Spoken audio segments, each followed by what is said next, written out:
KARK4. It was another warm one out there. Temperatures topping out in the lower 90s for many locations, with only a few in the upper 80s. But since then, we still have a little dry air to work with, so we've been able to cool down to 74 in Little Rock, but still 82 degrees in Hot Springs.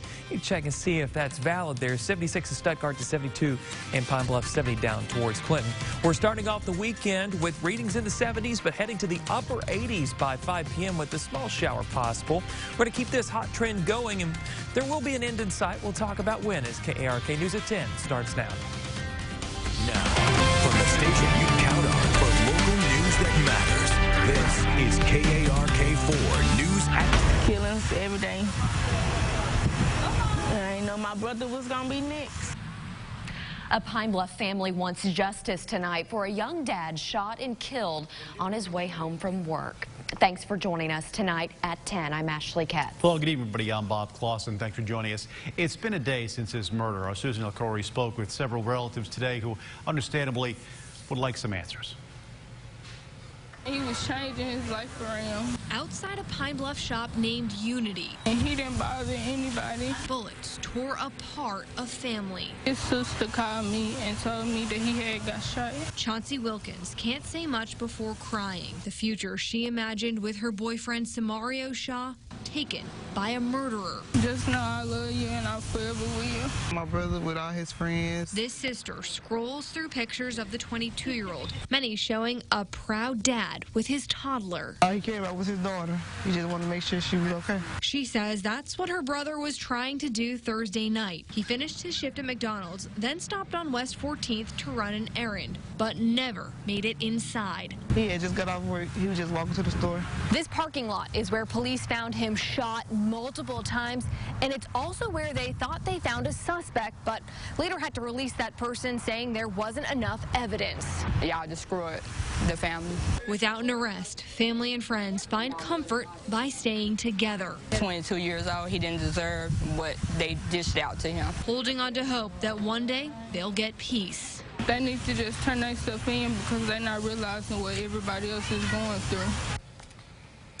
And Shaw used to use the Merrill Community Center. The family says they've heard from several parents who remember him helping out with their kids.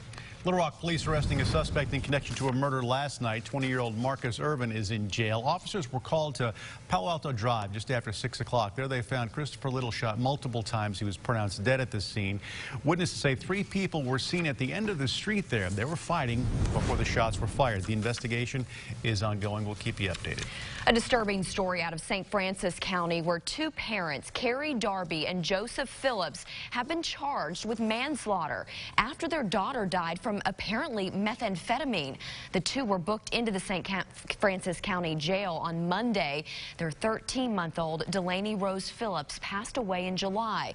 At the time, her parents told us she died after putting something in her mouth that was in a plastic bag she found at a park on the ground.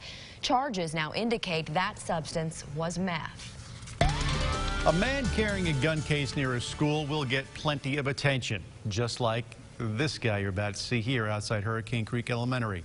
Benton police certainly would like to talk to him, but they don't know who he is. Do you? This was taken September 17th. He never displayed a gun, but the gun case alone certainly has law enforcement interested. If you have any information on who this gentleman is, you're being asked to contact Benton police because they would like to contact him. Another day, another snake bite in Pulaski County. Just last night, a man was bitten at his home off Highway 10 towards Pinnacle. He says he felt something brush against his leg and looked down and saw the snake bite him. He called an ambulance and went to the hospital. Got to the ER and they said, well, if it was poisonous, you'd already be, going into shock and having all kind of crazy symptoms. He believes it was a garter snake. According to a park interpreter at Pinnacle, this time of year is birthing season for many snakes, and a lot of the babies can be more aggressive when it comes to striking or biting. Local celebrity and former American Ninja Warrior Josh Harris is giving ninja demos in Little Rock tomorrow. He's hosting an event called Ninja Fest, and it's all for a good cause. In addition to being a contestant in the popular TV show, Harris has organized a nonprofit called Fresh to You. It takes healthy produce to local people living in food deserts. A food desert is a place where people don't have access to healthy food. That's like fruits, vegetables, meat, dairy. Says people are very appreciative of Fresh to You Foods, and it needs funding from time to time. You'll have a chance to get out there and donate tomorrow, and also to put your own ninja skills to the test. Get more details on Ninja Fest. You can go to our website, KARK.com.